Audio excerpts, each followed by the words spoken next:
Have you ever thought that the moving picture screen in front of you is like a curtain, a magic curtain that can open out on anything in the world? Here we can see a quiet corner in a nearby town where our faithful donkey Slowfoot is eagerly waiting for us. Eagerly waiting. Slowfoot is going to carry us to that coffee house where an old sheikh often retells the beloved stories of Nasr-ed-din Hoja. Usually that young radical Hamid tries to annoy us, but today the street seems clear. Hamid! Hamid, what happened? Dropped my cigarette Oh, is that all? into a barrel of gunpowder. Quiet, Snub-nose. Hamid, what were you doing with... No questions. Remember, these are violent days. Oh, Hamid. Well, come along, Slowfoot. You can stand near the coffee house and listen while the sheikh tells of Nasr-ed-din Hoja. Friends, our leaders say the world is ours. When all the workers of the world unite, those who oppose us will be destroyed.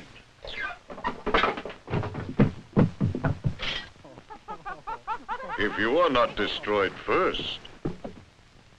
Bah, Hamid and his friends are afraid of nothing. Hamid! Hamid! The police are looking for you. Hide me, Burhan, hide me. But they want to tell you your house is on fire. My house? Someone is plotting against me. Oh, what a nuisance. Yes, Burhan, at least that. But he doesn't annoy me, Effendi. I just close my eyes and pretend that Hamid and the others like him don't exist. What did you say? I said I just ignore them, Effendi. But surely that is not wise, Burhan. Why not, Effendi? The threat that Hamid and his group of friends represent certainly deserves all the alertness and precaution that we would show to any obvious danger. But, Effendi, our free and peaceful way of life will stand by itself, because it is good. No, Burhan. It will not stand without active caution and defense. If we stubbornly insist that we need not do any more about this present danger to our way of life, then just keep repeating our way is right, why, our house may be destroyed, right out from under us. Our house, Effendi? Yes, Burhan. I was thinking of how Nasr-ed-din Hoja learned never to be stubborn and ignore a clear and present danger, when one day such a danger almost destroyed his home. The story is called, Who Shall Feed the Donkey?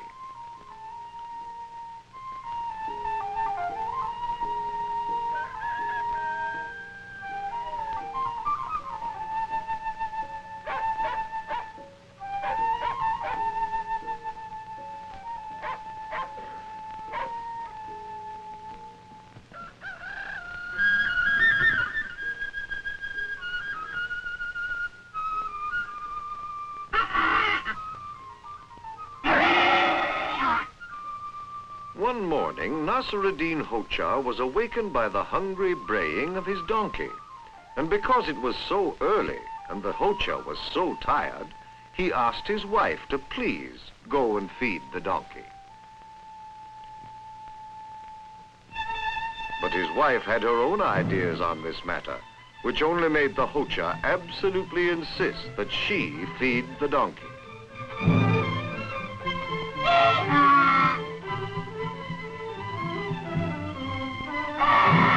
This was just the beginning of a very spirited discussion that lasted for most of the morning.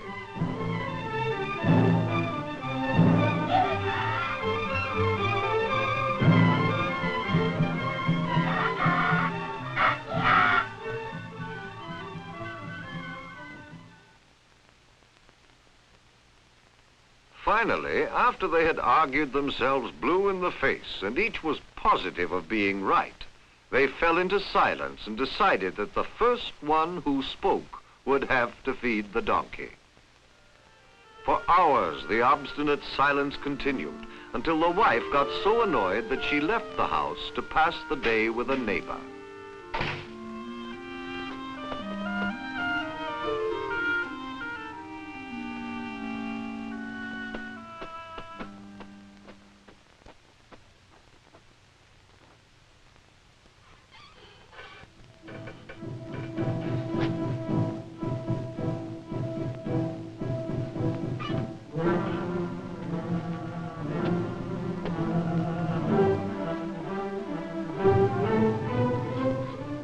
Now, it also happened on this eventful day that a sneaky burglar decided to make a clean sweep of the Hoja's house, and not with a broom.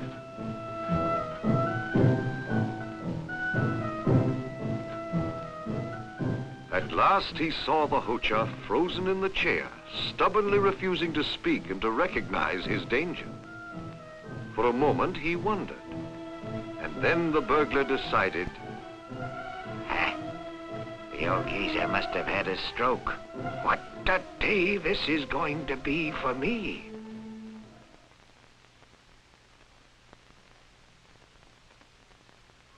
What a day this is going to be for me.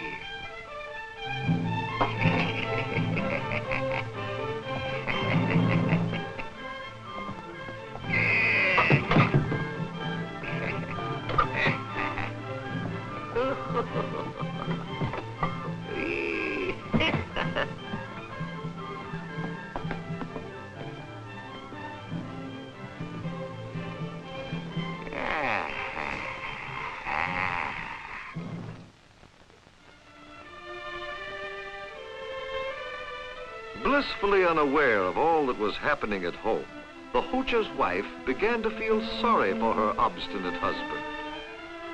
The stubborn fellow will die of hunger rather than give in. At least I'll send him some soup.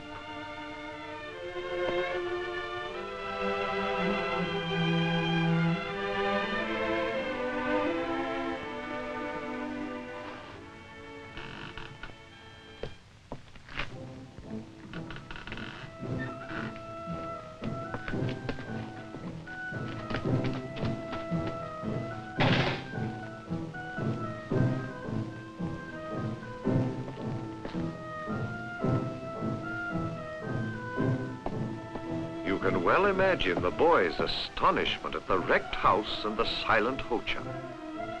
They have sent you some soup, Hoja. What shall I do with it?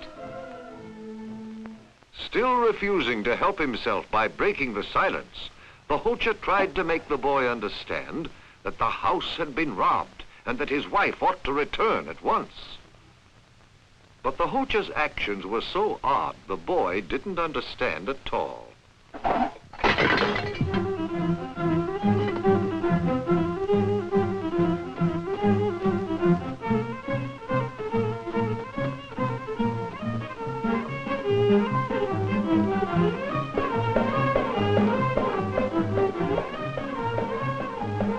Hearing of the destruction in her house, the Hoja's wife rushed home in a rage.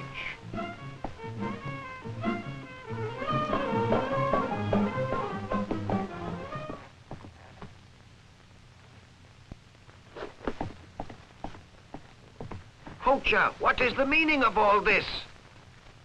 Ha, wife, you talked first. Now off you go and feed the donkey. It was your stubbornness that caused all this.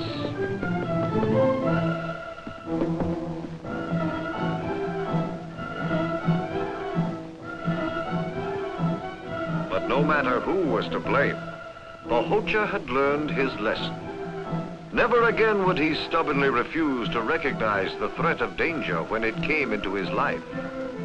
Likewise, to shut our eyes, to ignore and not to resist the danger that threatens us today, can only bring disaster to our houses, as it did to Nasr-ed-din Hoja.